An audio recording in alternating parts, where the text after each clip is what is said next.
আজকের গল্প অভিশপ্ত পথ।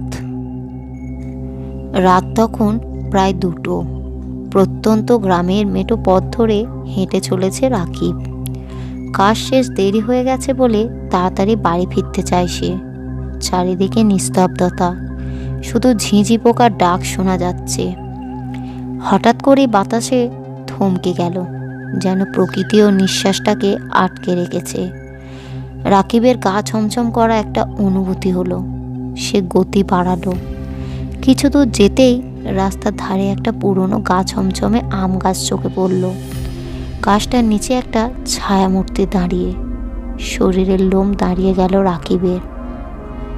কে কে ওখানে? কোনো উত্তর নেই। হালকা চাঁদের আলোয় সে দেখল ছায়াটা ধীরে ধীরে তার দিকে এগিয়ে আসছে। অদ্ভুত, ছায়াটার পা নেই। রাকিব আর থাকতে পারল না, দৌড় শুরু করলো। কিন্তু যত দৌড়ায় মনে হয় ছায়াটা আরও কাছে আসছে। তার নিঃশ্বাস ভারী হয়ে আসছে, বুক ধড়ফড় করছে। একসময় দৌড়াতে গিয়ে হোঁচটকে পড়ে গেল সে। বাঁচাও! কিন্তু গলার স্বর বের হলো না। ছায়াটা তখন ঠিক তার সামনে। শীতল একটা বাতাসের অনুভূতি হলো। আর সেই সাথে কানের কাছে ফিসফিস করে একটা আওয়াজ, এ পথ আমার, ফিরে যা। রাকিবের মনে পড়ল, এই পথেই কয়েক বছর আগে গ্রামের এক মেয়ে আত্মহত্যা করেছিল। লোকমুখে শোনা যায় সে অভিশপ্ত হয়ে গেছে।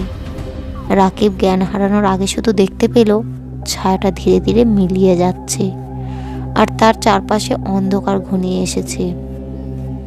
পরদিন সকালে পথচারীরা রাকিবকে অচেতন অবস্থায় রাস্তার পাশে খুঁজে পায়। কিন্তু তারপর থেকে তা সে আর স্বাভাবিক নয়। চুপচাপ বসে থাকে, কারোর সাথে কথা বলে না।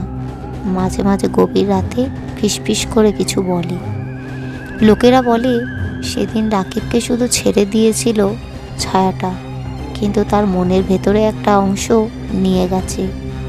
সেখানে চিরকাল অন্ধকার বাস করবে।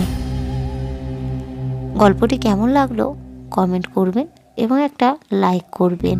আরও এইরকমই নতুন নতুন ভূতের গল্প শুনতে চ্যানেলটিকে সাবস্ক্রাইব করবেন।